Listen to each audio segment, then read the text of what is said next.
Bahkan Sayyid Imam Haddad mengatakan apa? Sebab su'ul khatimah adalah melakukan pekerjaan bid'ah. Tapi masalahnya buat saya, maulid ini bukan bid'ah. Tapi masalahnya buat saya, maulid ini bukan bid'ah. Sunnah. Ini perbuatan semuanya baik. Alhamdulillah, wassalatu wassalamu ala rasulillah wa ala alihi wa sahabihi wa man tabi'ahum bi ihsanin ila yaumin wa ba'd. Jemaah yang dirahmati Allah Subhanahu wa taala. Salah satu larangan Allah Subhanahu wa taala atas umat manusia di muka bumi ini di dalam beragama kepada Allah Subhanahu wa taala adalah larangan untuk melakukan sebuah amalan yang tidak ada izinnya, yang tidak ada perintahnya dari Allah Subhanahu wa taala. Sebagaimana Allah Subhanahu wa taala berfirman dalam surah Asy-Syu'ara ayat yang ke-21. Am lahum syuraka syara'u lahum minad din ma lam ya'zan bihillah. Am lahum syuraka. Apakah manusia-manusia itu memiliki sekutu-sekutu, tandingan-tandingan selain dari Allah Subhanahu wa taala, sesembahan-sesembahan selain daripada Allah Subhanahu wa taala. Syara'u lahum minad din. Yang di mana tandingan-tandingan selain daripada Allah Subhanahu wa taala ini, berhala-berhala atau tuhan-tuhan selain daripada Allah Subhanahu wa taala, memerintahkan sebuah syariat bagi mereka yang Allah Subhanahu wa taala tidak izinkan. Artinya, mereka mengamalkan sebuah amalan yang tidak ada perintahnya dari Allah Subhanahu wa taala. Dan salah satu amalan jamaah rahmatullah yang tidak ada perintahnya dari Allah Subhanahu wa taala, kita tidak temukan di dalam nas Al-Qur'an maupun di dalam hadis-hadis Nabi alaihi salatu wasallam, adalah peringatan hari Maulid Nabi alaihi salatu wasallam. Di mana peringatan, memperingati, merayakan dengan sebuah amalan-amalan tertentu berkaitan dengan hari kelahiran Nabi alaihi salatu wasallam adalah merupakan perkara muhdats atau perkara bid'ah yang tidak pernah diamalkan, dikerjakan oleh Nabi alaihi salatu wasallam itu sendiri. Jadi ini harus kita luruskan, harus kita jelaskan kepada umat manusia agar jangan sampai kita melakukan sebuah amalan habis tenaga, habis dana dalam rangka melakukan sebuah amalan yang tidak ada nilai pahalanya di sisi Allah Subhanahu wa taala. Tentunya bukan kita yang katakan, tetapi Allah Subhanahu wa taala tegaskan dalam surah Asy-Syu'ara ini, yang seorang hamba tidak boleh melakukan sebuah amalan yang tidak ada syariatnya dari Allah Subhanahu wa taala. Begitu pula amalan ini tidak dilakukan oleh para sahabat ridwanullahi jami'an. Jadi tak seorang sahabat pun di antara mereka yang melakukan amalan tersebut. Tidak Abu Bakar, tidak Umar, tidak Utsman, tidak Ali, dan begitu pula sahabat-sahabat yang mulia yang lainnya. Begitu pula generasi yang kedua, yaitu para tabi'in. Di mana generasi tabi'in tak satu pun di antara mereka yang melakukan amalan tersebut. Kemudian generasi setelahnya, yaitu tabi'ut tabi'in. Sehingga zaman rahmatullah, generasi Al-Qurun Al-Mufaddalah, generasi yang terbaik ini, yang pernah ada di muka bumi ini, mereka semuanya sama sekali tidak pernah melakukan amalan maulid Nabi SAW. Padahal, sahabat Nabi SAW adalah orang yang senantiasa bergegas di dalam kebaikan.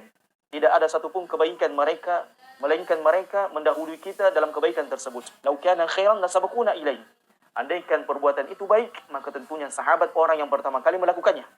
Andaikan perbuatan itu disyariatkan oleh Allah Subhanahu wa taala, maka tentunya kita akan mendapatkan riwayat ada di antara sahabat yang merayakan perayaan Maulid Nabi alaihi salatu wasallam. Namun tidak ada satupun nas-nas ataupun asar-asar yang dinukilkan yang kemudian sampai kepada kita bahwasanya ada di antara sahabat radhiyallahu taala anhum yang merayakan peringatan Maulid, padahal sahabat adalah orang yang paling cinta kepada Nabi alaihi salatu wasallam. Jadi jangankan orang-orang yang merayakan Maulid mengatakan ini adalah sebagai bentuk cinta kepada Nabi alaihi salatu wasallam. Sahabat Nabi alaihi salatu wasallam, mereka adalah orang yang paling mencintai Nabi alaihi salatu wasallam. Mereka rela berkorban harta.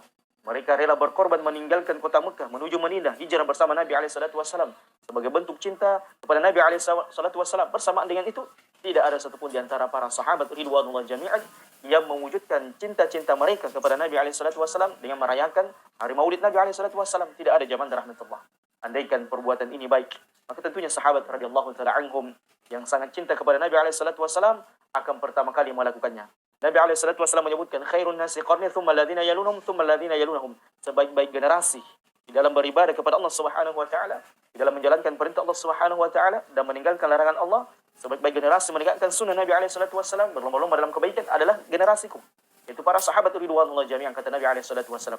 Tsumma alladziina yalunhum, kemudian generasi setelah mereka, tsumma alladziina yalunhum, kemudian generasi setelah mereka tabi'in dan para tabi'ut tabi'in. Maka tiga generasi ini zaman rahmatullah Subhanahu wa taala, mereka adalah generasi yang merupakan generasi kemuliaan agama ini. Mereka adalah generasi yang orang-orang yang di dalam diri mereka terkandung terkumpul kebaikan-kebaikan yang sangat banyak. Generasi yang dekat dengan zamannya Nabi SAW. Bahkan sahabat radhiyallahu taala anhum, mereka adalah generasi yang diturunkan di zamannya wahyu dari Allah Subhanahu wa taala. Dan begitu pula dengan 4 imam mazhab, Abu Hanifah, Imam Malik, Imam Syafi'i, Imam Ahmad, maka mereka semuanya menolak amalan tersebut. Mereka semuanya mengingkari amalan bid'ah tersebut. Sehingga zaman rahmatullah Subhanahu wa taala, seorang hamba itu hendaknya dia melihat apakah amalannya ini sudah sesuai dengan syariat Allah Subhanahu wa taala, sesuai dengan petunjuk Nabi alaihi salatu wasallam, sesuai dengan sunnah para sahabat ridwanullahi jami'an. Karena jangan sampai kita beribadah sudah habis dana, sudah habis tenaga, namun kita tidak mendapatkan pahala di sisi Allah Subhanahu wa taala. Dan mereka yang pertama kali melakukan atau mengamalkan perayaan Maulid Nabi alaihi salatu wasallam adalah Banu Ubaid al-Qaddah. Banu Ubaid al-Qaddah yang kemudian dikenal dengan Al-Ubaidiyun. Mereka kemudian menasabkan nama-nama mereka dengan Al-Fatimiyun.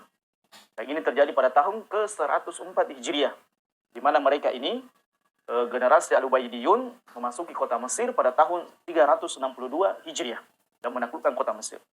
Dan mereka, orang-orang Al-Ubaidiyun ini, adalah gemar melakukan ritual-ritual acara-acara tertentu. Jadi mereka memiliki musim acara tertentu setiap tahunnya. Yang disebutkan dengan salah seorang ulama kita, Al-Muqrizi. Beliau kemudian mengatakan, wa kana lil khulafa al-Fatimiyin fi tuli sana a'yadun wa mawasim. Adalah para khalifah-khalifah atau generasi-generasi pemerintahan Al-Fatimiyin ini, yang dimana didominasi dengan orang-orang Syiah Rafidhah. Mereka setiap tahunnya memiliki perayaan-perayaan hari-hari tertentu dan musim-musim acara-acara ritual tertentu. Di antaranya mereka merayakan Ra'sus Sanah, yaitu perayaan awal tahun. Jadi acara awal tahun, peringatan awal tahun atau tahun baru, ini juga sering dilakukan oleh orang-orang Syiah Rafidhah di pemerintahan Al-Fatimiyun. Kemudian ada juga masimu awalil am dan seterusnya. Kemudian ada Yaum Ashura. Mereka juga memperingati hari Ashura, hari kematian Husain. Begitu pula dengan merayakan peringatan hari kelahiran Nabi alaihi salatu wassalam. Sehingga zaman rahmatullah Subhanahu wa taala menjadi terang bagi kita, menjadi jelas bagi kita. Di setiap generasi ada saja manusia yang kemudian melakukan ritual bid'ah tertentu. Jadi jangan heran zaman rahmatullah Subhanahu wa taala kemudian amalan ini menjadi amalan atau tradisi yang banyak dilakukan oleh kaum muslimin setiap tahunnya. Karena amalan ini sudah ada sejak di akhir tahun keempat Hijriah dari kenabian alaihi salatu wassalam. Jadi jauh zamannya zaman rahmatullah.